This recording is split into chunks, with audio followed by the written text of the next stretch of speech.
അങ്ങനെ T20 world cup നമ്മുടെ India സ്വന്തമാക്കിയിരിക്കുകയാണ്. അതെ, 3 തവണ വേൾഡ് കപ്പ് നേടിയ ഏക ടീം അല്ലെങ്കിൽ ഏക രാജ്യം നമ്മുടെ ഇന്ത്യയാണ്. അപ്പം ആദ്യം 2007, പിന്നെ 2024, പിന്നെ 2026. അപ്പം അടുത്ത തവണയും നമ്മൾ തന്നെ നേടും. എൻ്റെ അമ്മ എന്തൊരു മുഹൂർത്തമായിരുന്നു. ഇന്നലെ രാത്രി നമ്മൾ പുറത്തു പോയി കേട്ടോ. പുറത്തു പോയ സമയത്ത് ഫുൾ, അതായത് ഓരോ ജംഗ്ഷനിലും വലിയ സ്ക്രീനിൽ എല്ലാവരും കണ്ടുകൊണ്ടിരിക്കുകയാണ്. നമ്മൾ ഒരു ജംഗ്ഷനിൽ പോവും, നോക്കുമ്പോഴത്തേക്ക് അവിടെ ഇത്ര റൺസായി. ഇനി 8 വിക്കറ്റ് പോയി, ഇനി ഒരാളും കൂടെ. അങ്ങനെ ഞാനിങ്ങനെ ഓരോ സ്ഥലത്ത് പോകുമ്പോഴും ഇങ്ങനെ അപ്ഡേറ്റഡ് ആയിക്കൊണ്ടിരിക്കുക. നല്ല രസമായിരുന്നു ഇന്നലെ രാത്രി തന്നെ ഇടണമായിരുന്നു. ചേച്ചി എവിടെ പോയി? ഇപ്പോഴാണ് ഉച്ച കഴിഞ്ഞ്, ആഘോഷവും കഴിഞ്ഞ് ഉച്ചയായി, ഇപ്പോഴാണ് വീഡിയോ ഇടുന്നത്. സോറി മക്കളെ, വൈകിപ്പോയി. പക്ഷെ എന്നാലും ആ സന്തോഷം പറഞ്ഞറിയിക്കാൻ പറ്റില്ല. കാര്യം ഒരു വല്ലാത്തൊരു ഇതായിരുന്നു ഇന്നലത്തെ ആ മാച്ച്. ഫതിമേ, ഒന്നും കൂടെ ഞാൻ ഹൈലൈറ്റ് ഇരുന്ന് കണ്ടു കേട്ടോ. നമ്മുടെ ഹോട്ട്സ്റ്റാറിൽ ഇതിൻ്റെ ഹൈലൈറ്റ് ഉണ്ടല്ലോ, അതൊരു ജസ്റ്റ് ഒരു അരമണിക്കൂറേ ഉള്ളൂ. പക്ഷെ അതുവരെ അതുവരെ ഒന്നും കൂടി ഇരുന്ന് കാണാൻ, എന്തെങ്കിലും മിസ് ഔട്ട് ആയത് ഒന്നും കൂടെ കാണാമെന്ന് വെച്ചിട്ട് ഭയങ്കര നല്ല എൻ്റർടൈൻമെൻ്റ് ആയിട്ടുള്ള ഒരു നല്ല രീതിയിലുള്ള ഒരു മാച്ചായിരുന്നു. നരേന്ദ്രമോദി സ്റ്റേഡിയത്തിൽ വെച്ചിട്ട്, അഹമ്മദാബാദിൽ വെച്ചിട്ടായിരുന്നു. അപ്പം ഇന്ത്യക്ക് എനിക്കൊന്ന് ആദ്യമായിട്ടാണ് ഹോംലാൻഡിൽ തന്നെ നമുക്ക് കപ്പ് അടിക്കുന്നത്. 96 റൺസിനാണ് ന്യൂസിലൻഡിനെ ഇന്ത്യ തോൽപ്പിച്ചത്. സൂര്യകുമാർ യാദവാണ് ക്യാപ്റ്റൻ. നമ്മൾ ടോസ് നമ്മൾ തോറ്റു. ആദ്യം നമ്മൾ ബാറ്റിംഗ് തിരഞ്ഞെടുത്തു എങ്കിലും മിന്നിച്ചു എന്ന് വേണം പറയാൻ ബാറ്റിങ്. സത്യമായിട്ടും 255 റൺസ് എടുത്ത് 5 പേരെ ഔട്ടായിട്ടുള്ളൂ 20 ഓവറിൽ. ഈ ന്യൂസിലൻഡിന് 159 റൺസ് എടുക്കാൻ പറ്റുള്ളൂ. എല്ലാവരും ഔട്ടായി 19 ഓവറിൽ.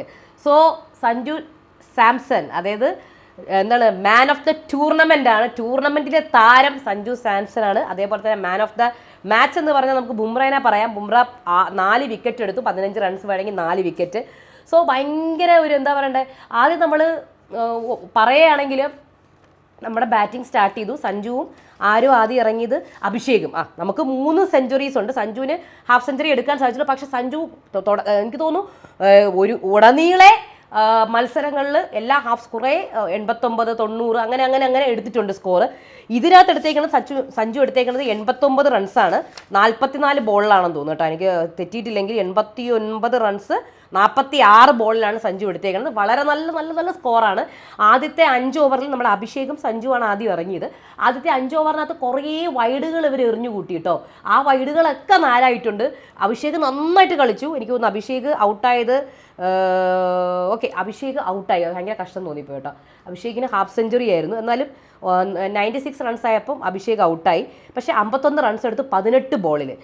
ഭയങ്കര നല്ല ആദ്യത്തെ 5 ഓവറൊക്കെ നല്ലതായിരുന്നു കേട്ടോ. ആദ്യത്തെ 5 ഓവറല്ല, 10 ഓവർ സൂപ്പറായിരുന്നു. അത് കഴിഞ്ഞിട്ട് ഇഷാൻ വന്നു. സാംസണും ഇഷാനും കൂടെ നല്ല രീതിയിൽ തന്നെ കളിച്ചു. അത് കഴിഞ്ഞ് ഫുൾ സിക്സറായിരുന്നു. പിന്നെ ഫുൾ സിക്സറും 4 ഇങ്ങനെയായിരുന്നു. അത് കഴിഞ്ഞിട്ടാണ് എനിക്ക് തോന്നുന്നു സഞ്ജു ഔട്ടാവുന്നത്.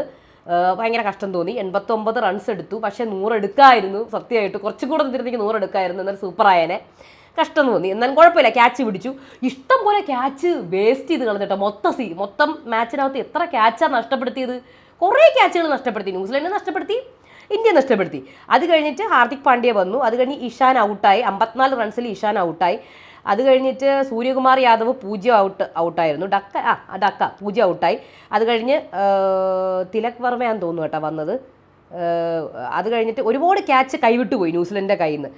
അങ്ങനെ ഹാർദിക്ക് പിന്നെ ഔട്ടായി. അങ്ങനെ എന്തായാലും നമ്മൾ ഏകദേശം 255 റൺസ് എടുത്തിട്ടുണ്ട്. നല്ല സ്കോറാണ്. നന്നായിട്ട് ഇച്ചിരി ഒന്ന് പിടിച്ച് ബോൾ ചെയ്ത് കഴിഞ്ഞാൽ തന്നെ നമുക്ക് കപ്പ് കിട്ടും. അത് ഉറപ്പായിരുന്നു. ചാൻസ് എന്ന് പറഞ്ഞാൽ 60-40 ആയിരുന്നു. 60% നമുക്ക് വിജയിക്കാം. അങ്ങനെയുള്ള ഒരു ഇതായിരുന്നു സത്യം. നമുക്കൊന്ന് ജയിക്കാം എന്നുള്ളതിൽ. അപ്പോൾ ന്യൂസിലൻഡ് ബാറ്റിംഗ് അവരുടെ ബാറ്റിംഗ് വളരെ കഷ്ടം തോന്നി കേട്ടോ. വളരെ ശോകമായിരുന്നു അവരുടെ ബാറ്റിംഗ്. എന്നാലും ടിമ്മാന്ന് തോന്നുന്നു ഏകദേശം ഒരു 50 റൺസ് എടുത്തത്. വേറെ ആരും എടുത്തിട്ടില്ല. ടിം 52 റൺസ് എടുത്തു 26 ബോളിൽ. വേറെ ആരും വലിയൊരു പ്രകടനമൊന്നും കാഴ്ചവെച്ചിട്ടില്ല. ടിന്നും പേര് തെറ്റിപ്പോണെങ്കിൽ സോറി കേട്ടോ, എനിക്ക് ഇവരുടെ പേര് അത്ര ഇല്ല. ടിമ്മും ഫിന്നും ആണ് ആദ്യം ഇറങ്ങിയത്. ആദ്യം ഫിന്ന് ഔട്ടായി. പിന്നെ അത് കഴിഞ്ഞിട്ട് രവീന്ദർ വന്നു. രവീന്ദറും ക്യാച്ച് ഔട്ടായി. അത് കഴിഞ്ഞ് ഗ്ലെയിൻ വന്നു, അതും ഔട്ടായി. പിന്നെ മാർക്ക് വന്നു 68 റൺസിൽ പുള്ളിക്കാരന്. പിന്നെ പടപടെ ഔട്ടായിക്കൊണ്ടിരിക്കുകയായിരുന്നു കേട്ടോ. അങ്ങനെ അവസാനം 8 പേര്, അതായത് 159 റൺസിൽ ആണ് 19 ഓവറിൽ എല്ലാവരും ഔട്ടായി. സൂപ്പറായിരുന്നു. ലാസ്റ്റ് ഒരു ക്യാച്ചായിരുന്നു, നല്ല രസമുള്ള സൂപ്പർ ക്യാച്ചായിരുന്നു അത്. ബാക്ക് ടു ബാക്ക് എന്തായാലും 3 തവണ, ബാക്ക് ടു ബാക്ക് അല്ല 3 തവണ ട്രോഫി കിട്ടിയ ഇന്ത്യൻ ടീം. സത്യം പറഞ്ഞാൽ നല്ലൊരു മാച്ചായിരുന്നു. നമുക്ക് പിന്നെ ഇരുന്ന് കാണാൻ പറ്റും. നമുക്ക് അങ്ങനത്തെ മാച്ചുകളൊക്കെ വളരെ റെയർ അല്ലേ. നമുക്ക് ഒന്നും കൂടി പഴയ ശ്രീശാന്തിൻ്റെ കളികളൊക്കെ ഒന്നും കൂടി ഇരുന്ന് കാണാൻ പറ്റുന്ന, അങ്ങനെ ഒന്നും കൂടി ഇരുന്ന് കാണാൻ പറ്റുന്ന ഒരു മാച്ചായിരുന്നു. അങ്ങനെ ഭയങ്കര സന്തോഷം. 1.25 ലക്ഷം ആൾക്കാരുണ്ടായിരുന്നു അല്ലേ ഓഡിയൻസ് ആയിട്ട്. ഭയങ്കര സപ്പോർട്ടായിരുന്നു കേട്ടോ. ഓഡിയൻസ് സപ്പോർട്ട് പറയാതിരിക്കാൻ വയ്യ. നല്ല സൂപ്പറായിട്ടുള്ള ഓഡിയൻസ് സപ്പോർട്ടും ആ ഒരു ഓറയും ഒക്കെ സൂപ്പറായിരുന്നു, ഒന്നും പറയാനില്ല. എന്തായിരുന്നാലും സഞ്ജു എന്തായാലും സഞ്ജുവിൻ്റെ ആ ഒരു പെർഫോമൻസും എല്ലാം കൊണ്ട് സഞ്ജു തിളങ്ങി നിന്നു എന്ന് വേണം പറയാൻ. കുറേ സ്ട്രഗിൾ ചെയ്തു, പക്ഷെ എന്നാലും അതിനൊരു ഈ ഒരു വേൾഡ് കപ്പോടുകൂടി സഞ്ജുവിന് ആ ഒരു കുറേ സ്ട്രഗിളും കുറേ വിഷമങ്ങളും ഒക്കെ ഉണ്ടായിട്ടുണ്ടായിരുന്നല്ലോ. സോ ഈ വേൾഡ് കപ്പോടുകൂടി അതെല്ലാം മാറി സഞ്ജുവിന് താരമായി മിന്നിത്തിളങ്ങട്ടെ എന്നാണ് ഞാനും ആഗ്രഹിക്കുന്നത്, നമ്മളെല്ലാവരും ആഗ്രഹിക്കുന്നത്. ഭയങ്കര സന്തോഷമായി. അപ്പോൾ എന്തായിരുന്നാലും കാണാത്തവർ ഒന്നും കൂടി ഇത് പോയി കാണുക കേട്ടോ. ഹോട്ട്സ്റ്റാറിലുണ്ട്, ഹൈലൈറ്റ്സ് ഉണ്ട്. ഹൈലൈറ്റ്സ് ഒരു അരമണിക്കൂറിനകേ ഉള്ളൂ. നിങ്ങൾക്ക് മാച്ച് പെട്ടെന്ന് തന്നെ കണ്ടു തീർക്കാം. ഭയങ്കര ഇടയ്ക്കൊക്കെ വിട്ടുപോയിട്ടുണ്ടെങ്കിൽ സൂപ്പറായിട്ടിരുന്ന് കാണാൻ പറ്റും. നല്ലതായിട്ട് ചെയ്തു വെച്ചിട്ടുണ്ട് അവർ. സോ എന്തായിരുന്നാലും ഭയങ്കര സന്തോഷമായി. അപ്പോൾ നിങ്ങളുടെ അഭിപ്രായങ്ങൾ താഴെ കമൻറ്റ് ചെയ്യുക. അടുത്ത വീഡിയോ ആയിട്ട് വരാം. അതുവരേക്കും ബായ്.